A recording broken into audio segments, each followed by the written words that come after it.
everybody. Michael Maloney for the Veterans Memorial Park and Digital Library in Greenville, Ohio.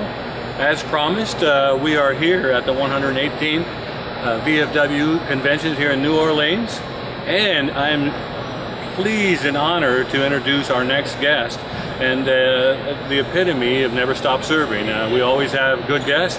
I've got a really good one sitting right next to me, and he's from the great state of Ohio.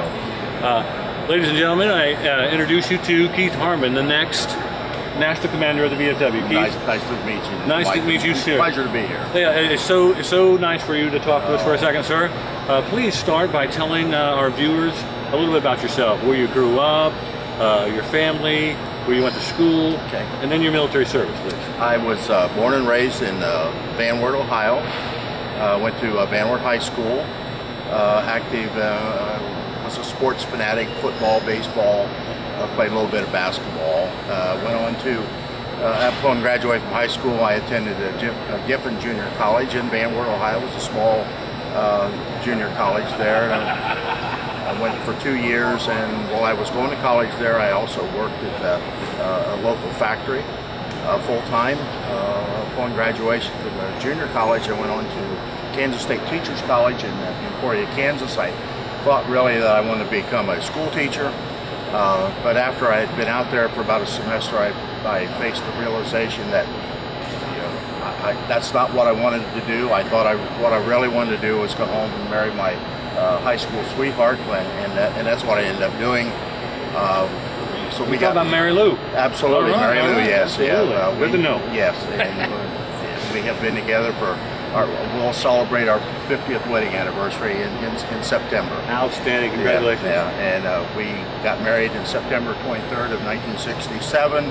I got drafted into the military in December of 1967, and I served in the United States Army through the last day of November of 1960. Army who? Served through the last day of November 1969. I took my basic training in Fort Jackson, South Carolina, and went from there to Fort Rucker, Alabama for aviation training. I went to 2 different schools there, and then was sent to Fort Campbell, Kentucky, the 101st Airborne. Oh, we were there. Where we formed an entire company and started training for our venture in Vietnam. We left for Vietnam March 17th of 1969. I was working aircraft maintenance at the time. When we got over there, after I worked in maintenance for about 2 or 3 months at most, and became a crew chief and door gunner on Huey helicopter. So I flew all over I Corps in Vietnam. Our base camp was Camp Eagle, right outside of Hue, near where the Tet Offensive took place. Would not trade my military experience for anything. It teaches you about respect, duty, honor, country. As I said, I wouldn't trade those experiences for anything. I got out of the military in 1967 or 1969. Went back to my factory job. Started raising a family. Where was your factory job? I worked at for Fruhoff Trailer in Delphus, Ohio. Mm-hmm. Worked there for nearly 25 years. Delphus is that's south. It's a little bit. It's southeast. About 12-15 miles east of Van Wert, Ohio. Van Wert, okay. And about 12 or 15 miles west of Lima, Ohio. So I worked there for almost 25 years, and I quit. I changed careers. I became a county veteran service officer for the next 20 years, dealing with veterans benefits, state and federal benefits for their dependents, their spouses, widows, and so on. Very rewarding. What county was that, sir? In Van Wert County. Van Wert County. In Van Wert County, mm-hmm. Yes. Very rewarding, and as equally as rewarding as it was frustrating also. Just trying to get a veteran his or her benefits, and it sometimes doesn't matter how hard you try, it doesn't pan out. Thoroughly enjoyed that job. Got actively involved in the Veteran Foreign Wars in 1983. That's when I joined. I joined the Delphus VFW Post 3035 thanks to a very, very persistent brother-in-law. Every time he would see me, he just kept sticking a membership application in front of my face, and I don't know how many times he did. And I got so tired of seeing that application that I said, "Well, give it here." I filled it out, gave him my military discharge, and then my wife encouraged me. She said, you're a member now, and you need to go up there and find out what the organization is about. So I did that, and immediately became an officer in the post. Been actively involved. You moved through all the chairs, and I've held every office on the post level, and I progressed through our District 2. Had the good fortune the district had an exceptional year. The year I was district commander during the 1990-91 year, and the district was an All-American district. I received my first All-American cap right here in New Orleans. So New Orleans is a special place to me. What year was that? In 1991. I didn't know that. Yeah. And then I started through I had numerous positions on our state level, and then I got involved with the state VFW and started through the chairs there, and I was state commander during the 2004-2005 year, and again the entire state just worked there. You're All-American there, too, Yeah, weren't you? we ended up, we were very successful. We were an All-American. Cool. And that served as I thought, this gets in your blood, and the more you get involved, the more you want to do, and so then ran for the next council position representing Ohio, and I won that election, and I served that position 2006 to 2008. Start campaigning to become a national officer. This is something that people dream about. You never think it's going to become a reality, because we're an organization that has been in existence for 118 years. Sure. And over 118 years, there have been millions and millions of people that have been members of our organization. And just to think that next Wednesday, I will only be the 118th person to ever lead this great organization, and that's so humbling. And we're an organization. We touch lives of people every day. We do so much for so many, and we ask for absolutely nothing. The community service work that we do, what we do to support our nation's veterans and service members, and those that have served in the past, those that are serving today, and we're going to work for those that are serving in the future. It's just a phenomenal organization, and I love what we're doing. I love what we stand for, and I guess I'll be doing this until 6 individuals come and take me to my grave. Yeah. And we sure do appreciate it. Again, our show is called Never Stop Serving. Yeah. You're a great example of that, sir, and we appreciate it. What are your plans? You've been All-American District Commander, you've been All-American State Commander. What are your plans now? Because, it's no secret. Membership is a challenge. Membership has been... It's a challenge. And What's your plan? When I was a state commander back in the 2004-2005 year, John Fergus from the great state of Tennessee was the national commander. And John he had a passion for Teddy Roosevelt, former United States president and life member of the Veterans of Foreign Wars. And Teddy Roosevelt in the war, he named his people the Tough Riders. So John, because of his fondness of President Roosevelt, he named his state commanders the Tough Riders, and he gave us a challenge. He always had stories about Teddy Roosevelt, and he always talked about his climb to San Juan Hill. And San Juan Hill in this reference was our membership. Our membership. We needed to get to the top of San Juan Hill. And we came close, but unfortunately, close only works in horseshoes. We attained 99.12% membership. We're about 16,000 members short of our goal. So I have the group that will serve as my state commanders. Well, we have talked numerous times And I don't remember the Teddy Roosevelt stories, but I remember the challenge for us to find San Juan Hill. And that has been my challenge to my group of state commanders. I have a lot of retired military people that are professional people. I have 53 individuals that seem like they have bonded. They've formed a team. They're anxious to get going. So we're going to see what we can do. I have a unique opportunity to make the second run in San Juan Hill. So that's my challenge to my group. We need to get to that, and I'm going to push. I mean, that's the only way you get there. You have to push it. I'm going to push it. I'm going to push it hard. But we need to do more legislatively, and primarily since sequestration went into effect in 2011, that has been the VFW's #1 priority. Will you explain that, sir? What's sequestration? Sequestration. People that don't know. When sequestration resulted as when they increased the budget deficit in 2011, they said that we needed to find an equal amount of spending cuts, discretionary spending. And so they set up a special committee to try to accomplish that. If the committee did not reach a goal or could not find an equal amount of budget cuts, then across the board cut 10% would go into effect. The committee failed to find those cuts, so a 10% across the board cut went into effect.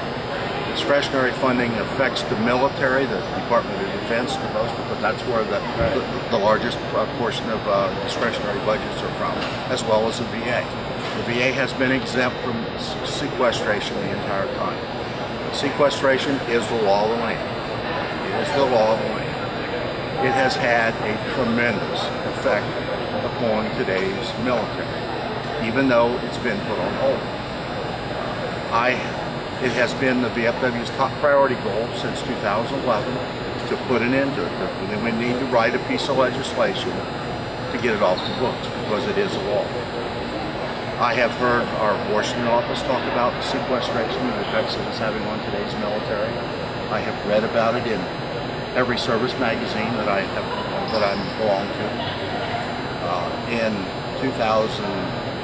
2 years ago, when I was Junior Vice Commander-in-Chief, I made a foreign trip to Belgium and then on into Germany. While I was in Belgium, I had the opportunity to go to SHAPE and NATO headquarters, and I received briefings by admirals and generals and command sergeant, all the leadership people there, and talked to the troops as well. We went into Germany and I visited 4 or 5 military installations there, received briefings at every one of the facilities. And again, every day I had lunch with anywhere from 15 to 20 of the troops. And my first question was always, what effects the sequestration is having on the military? And what I was told was that even though sequestration went into effect in 2011, it wasn't implemented until the second half of 2012. And the immediate impact was that all aircraft were grounded. All aircraft. All ships were docked. All ground training discontinued. Everything. Civilians were furloughed. The only ground training, the only training that was being done was for any troops that were going to be deployed to a combat area. Other than that, everything stopped. When Congress realized what a devastating effect that sequestration had, said, well, we just need to put it on hold. Not eliminate it, we just need to put it on hold. It's still the law of the land, and at any given time, they could re-implement it. When I was in SHAPE and NATO headquarters in the military installations in Germany, I had admirals and generals telling me that, without the air, National Guard and Reserve units doing their 90-day rotations in and out, to the airport's going to do a fraction of what they're doing in Europe, because they don't have the money, they don't have the troops, they don't have the equipment. They said for every month that an aircraft does not fly, that a pilot's not in that plane flying, it takes them anywhere from 2 to 3 months of training to get back to their peak. And it's the same people that are 2 to 3 months worth of additional training to get them back and to get them back. to snuff. Yeah, get them back to snuff. Meanwhile, they're flying over Syria, and yeah.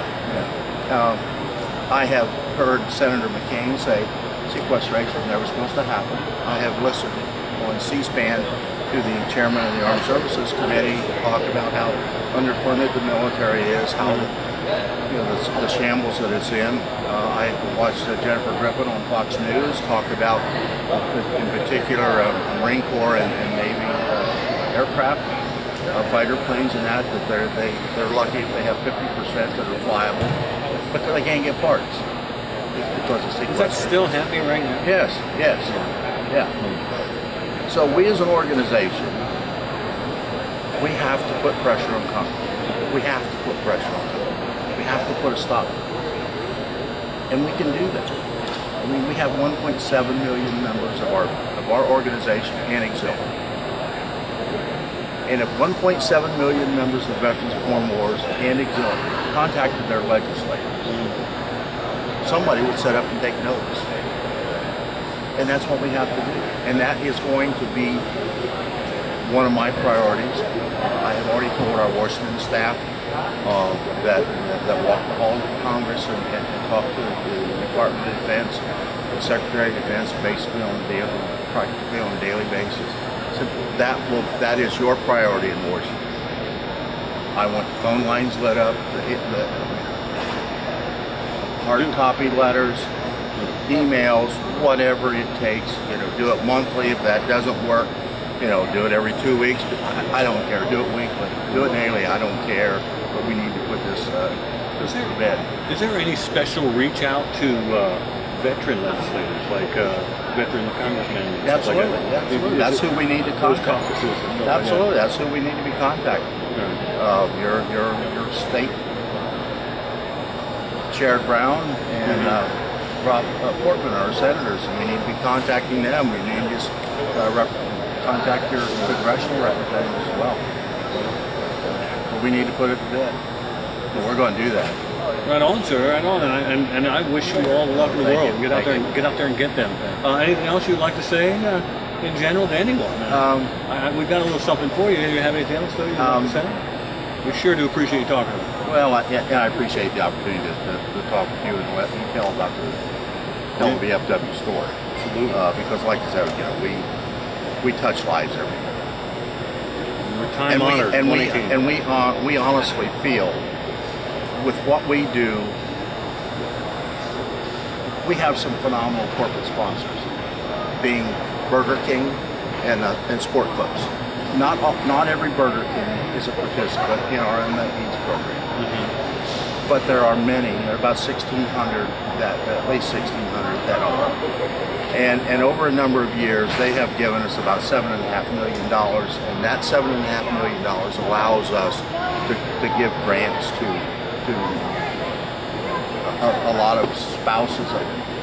Their spouse may be deployed, and they're at home, and a car breaks down, hot water heater goes out, furnace goes out, air conditioning goes out. They can't pay the rent. They need groceries, they need medicine.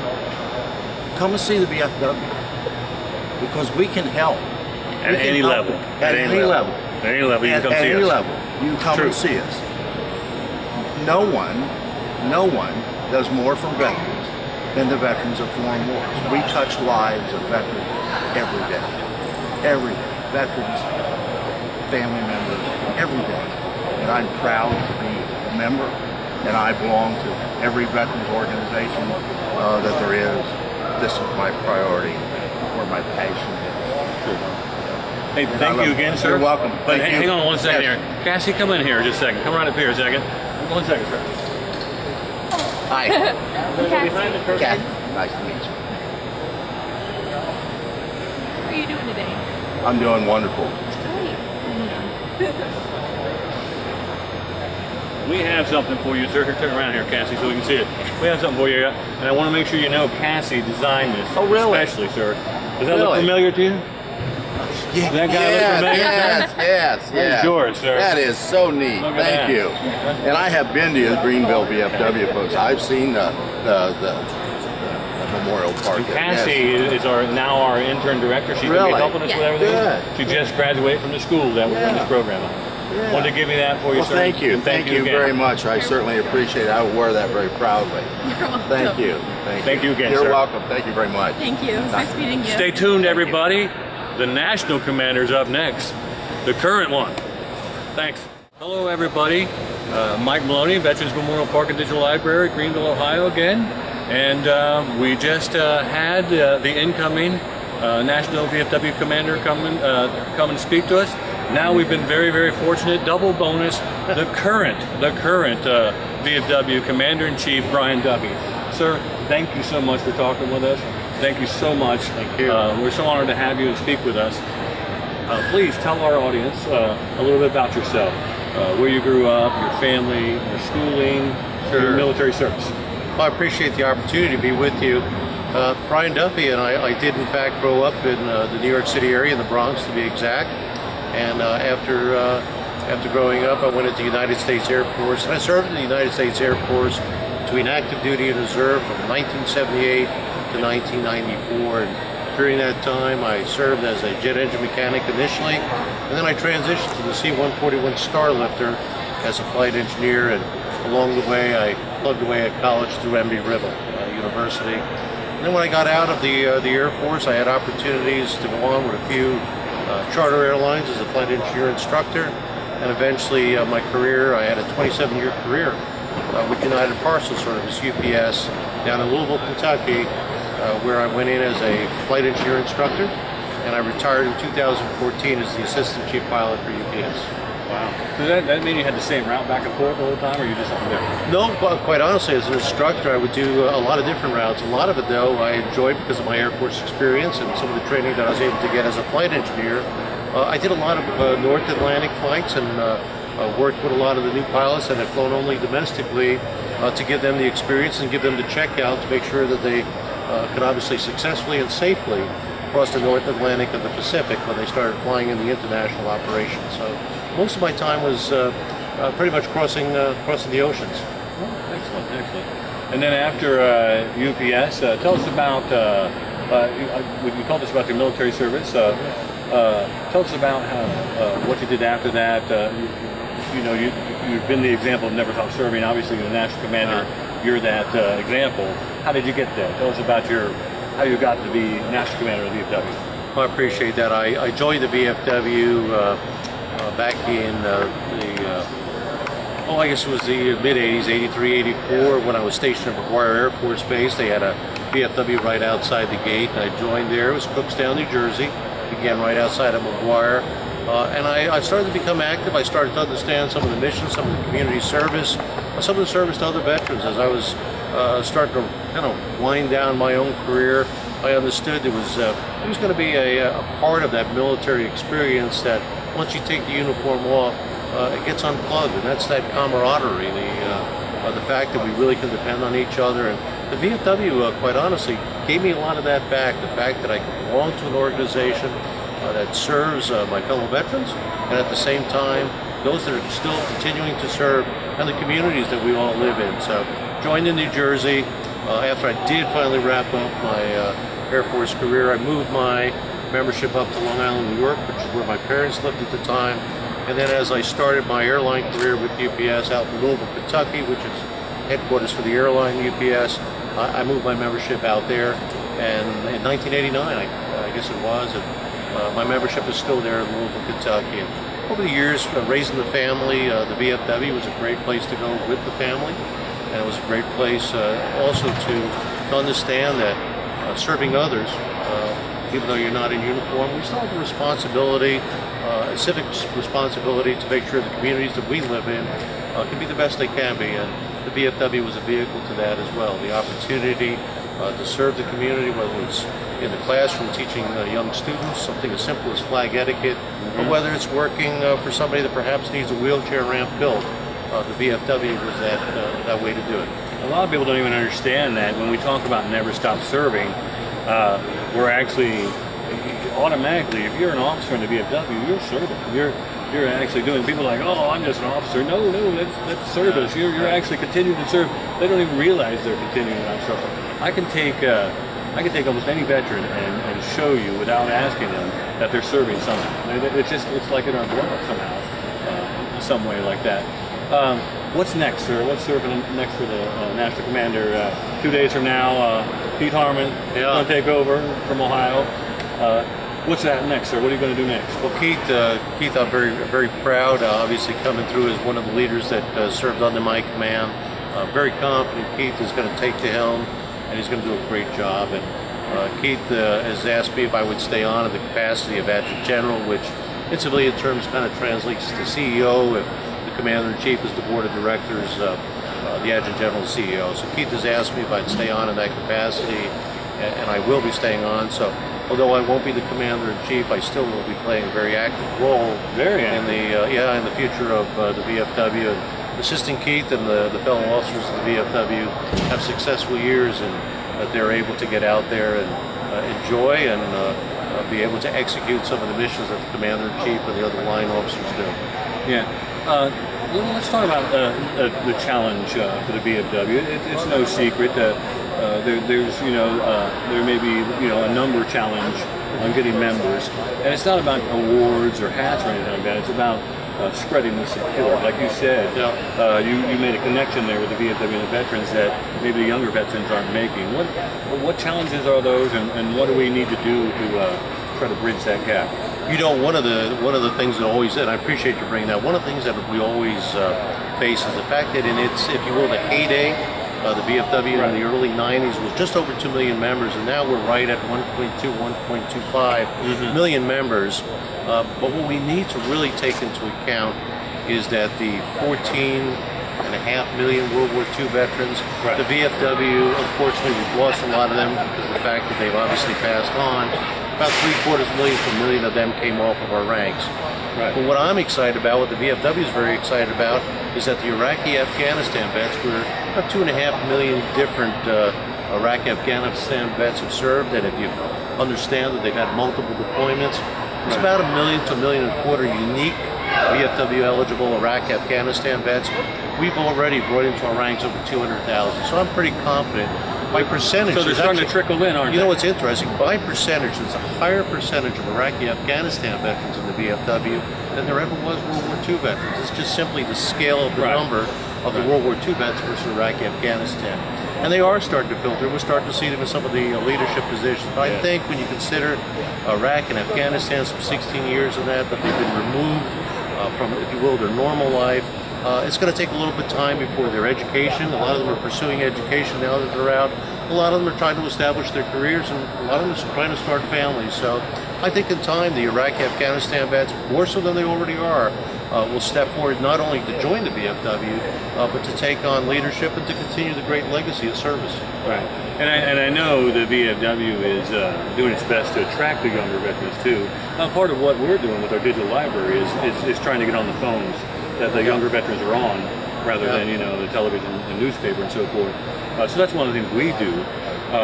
So I congratulate you on that. Also, the VFW riders, I think that's a good spot there. I think a lot of the younger veterans ride bikes. You're absolutely right. As the generations change, so do what they really want or what they require. And when you say smartphones, you talk about that, that's where they reside. We're even many years away from the 90s when PCs were the thing. Well, now, very few people use PCs. They're on smartphones. And the riders part of it, you're right, there's been a renaissance, obviously, in motorcycle riding and that's where they are. And as I mentioned before, a lot of them are pursuing education, so we're doing a lot to help them with educational grants and teaming up with other great organizations like Student Veterans of America to make sure that we can give them some of our legislative strength and our know-how from years of experience and address that towards and focus on some of the issues that are specific to what student veterans need, and bring them up also in their ability to execute their mission as student veterans representatives for Student Veterans of America. So yeah, there's a lot of opportunities, and we just need to make sure that we expand our vision to include what's needed today versus what was needed years ago. Absolutely, sir. Absolutely. Anything else you would like to say in general to the to our viewing public? You know, I appreciate the opportunity to be with you, and I would make a pitch that if you want to be part of the VFW, it doesn't have to be as a VFW member. We have the auxiliary, which is gender neutral, both for male and female. We made that change, Right. reacting to And some there's of a the. spot for anyone. I think that was a good move. There's 12 to 15% of our warriors today are female. Mhm. So recognizing that, we understood that our old ladies auxiliary, and I don't mean old ladies, our ladies auxiliary, Right. had to now represent an auxiliary for both Right. the genders, because the spouses are obviously. So I would encourage those out there, if you had a family member, if you have a family member that would or was eligible or perhaps was a VFW member, if you want to be part of the VFW family, there's an Still can. opportunity for you. Go to your local VFW, go vfw.org, and we'd be glad to allow you to search there to find the information how you can be an auxiliary member. And if you are eligible for the VFW, welcome home, and we welcome you to the VFW family. It's an exciting time. We've got a great leader coming in from Ohio, so please be part of the VFW. Hello, Buckeyes. But sir, I got something for you. 1 second. Oh. But I want to thank you. Now we gave, obviously we gave Keith Harmon a shirt with his picture on it. We don't have one with your picture on it, sir. Yeah. But every Veterans Day in Greenville, Ohio, at our beautiful folks in Greenville, Ohio, we have a talent show, sir. Okay? So this is the best I can do. I'm gonna give you one of our talent show So I'm going to t-shirts. pose without seeing what's on the front. That's huh? right. Okay. Oh no, you can see. That's risky. It's our Rock of Ages talent show. Sir. Oh, okay. That's going to be put on between the VFW and the high school. One of the things we do is cooperate, and Yeah. work on this digital library. And this is the fundraiser for us. And I was going to tell you before you said that you're still going to stay pretty high in it. There, you're going to see. Well, if you're not busy, you can come to it, but you're probably going to be busy. But anyways, wanted to give you that shirt, and thank you very much, sir. Well, if my schedule's clear, I'd be glad to come as long as I don't have to perform. Well, you don't have to perform. I'd have you'd be a judge. This year we're going to have all veteran judges. We're going to be all veteran judges. Prominent veterans. Great. I'd love to have you. Well, Love I'll to try to have see you, if we sir. can fit in the schedule. I'll email you, sir. Thanks for the opportunity to Thank be you with very you. much, sir. Thanks for everything you do for veterans and Never Stop Serving. Thank you. Brian Duffy, everyone, Commander-in-Chief. Thank you, sir. Cheers. Hello, everybody. Mike Maloney with the Greenville Veterans Memorial Park and Digital Library in Greenville, Ohio. We found somebody else. We just finished with the incoming Commander-in-Chief and the current Commander-in-Chief, and now we have Joseph Bragg here. And sir, nice to meet you, sir. Nice to meet you. And speaking of your last name, he has something to brag about. First, let me tell you about it. Let me start you first. We went around to a couple rooms last night, hospitality room, because we had to check out the things. Hawaii had the best room. Past State Commander, Hawaii. And 9 times you've been All-American Commander? Yes. All right, sir, please tell our audience about yourself, where you grew up, where you came from, and all your glory about the All-American team. He made it this year, of course, but I guess 8 times before. Yes. Go ahead, sir. Please tell us all. I'm originally from West Virginia, and I joined the Army in '73, switched over to the Guard, and in '85 I switched over to the Navy Reserve, and I retired from the Navy, and when I turned 60 a couple years ago, after 37 years of military service combined. And I'm married to a beautiful wife, Suzanne, from the state of Hawaii. She's American Japanese. And like I said, making All-American is not easy. You have to work for it. You got to do all the programs, your VOD, Patriots Pin, teachers, and everything, and membership. You got to concentrate on that stuff. I had a lot of people ask me today when I come off the stage, how do you do this? It's work. You got to work for it. It doesn't come easy. And what else? How about is your wife here with you, sir? Yes, she is. She's traveling with me. She's with the auxiliary. She's in post 2875. She's in a meeting today. Which today we're having our past commander's dinner at one of the local posts across the bridge. I can't remember the name of it. With my past commander-in-chief, Bill Fine, great commander, and we have all good commanders here. Where was when was he commander? 2013, 2014. Right, Fine, right? Bill And Fine. he was from Hawaii? No. Oh, where was it? Virginia? Indiana. Indiana. Okay. Indiana. All right. Okay. What else, sir? What else, sir, would you like to tell? Keep bragging, sir. Let's see, 9 times American Legion or American All-American Commander, and then you were a past state commander. What do you have any position right now beyond? Well, I got appointed to the National Military Service for the next 3 years. Wow. I don't think of anything else better than doing that too, because you deal with active duty and retirees, and I'm the current post commander for the past 3 years. My post is a young post. I started in 2013. June 8, 2014, when it stood up. 3 years. Wow. And it's been all-state, all-American 3 years in a row. Well, congratulations, sir. And sir, I'm not done yet with that. Okay. So, I'm sorry, I messed you up. Okay, keep going. You're all right. well, like I say, my name is Joseph Bragg, and you know about Fort Bragg, North Carolina. I am related to General Braxton Bragg. Awesome. Can you go on with that? What is it, great-grandfather or? Well, I just checked it out on Ancestry, but I can't go all the way, tell you exactly how it is. And I'm part Irish. Part Irish. Anything else? Oh, I got 2 lovely daughters at home. Excellent. What age, sir? One's just turned 30 July 5. One has turned 23 on February 9th. Both of them graduated from college, but they live at home right now. I can't say anything about that. Well, thank you very much, sir. Thank you very much for talking to us. Well, thank you. Right. Thank you for your time. Hey, and thank you for your service, sir. Thank you for never stop serving. Thank you. There you go, sir. Joseph Bragg. Hello, everybody. Mike Maloney, the Veterans Memorial Park and Digital Library. Again, we're at the 118th VFW National Convention. Very happy to be here. And we just found a passerby here, Steve Williams, right, sir? And you're from California? I am. Sir, tell us real quick, if you would. Tell us a little bit about yourself, where you grew up, your family life, maybe where you went to school, and then about your military service, please. I grew up in a little place out in Missouri called Rolla, Missouri. It's about 100 miles from anything there. It's 100 miles from St. Louis, 100 miles from Springfield on I-44 there. Born and raised, so I never left the state until the recruiter came and talked to me about California and a bunch of money, and I was like, all right, let's do that. And he took me to Little Rock, Arkansas and depped me in, and I went into the Marine Corps, spent 21 years in the Marine Corps, hopping around to different states, deployment to Afghanistan, a little shot to Iraq, and did some time in Korea as well. And married to an active duty Navy lieutenant who's been deployed several times and is on 23 years right now. And we live out in California with our 2 girls, and I've just retired 3 years ago.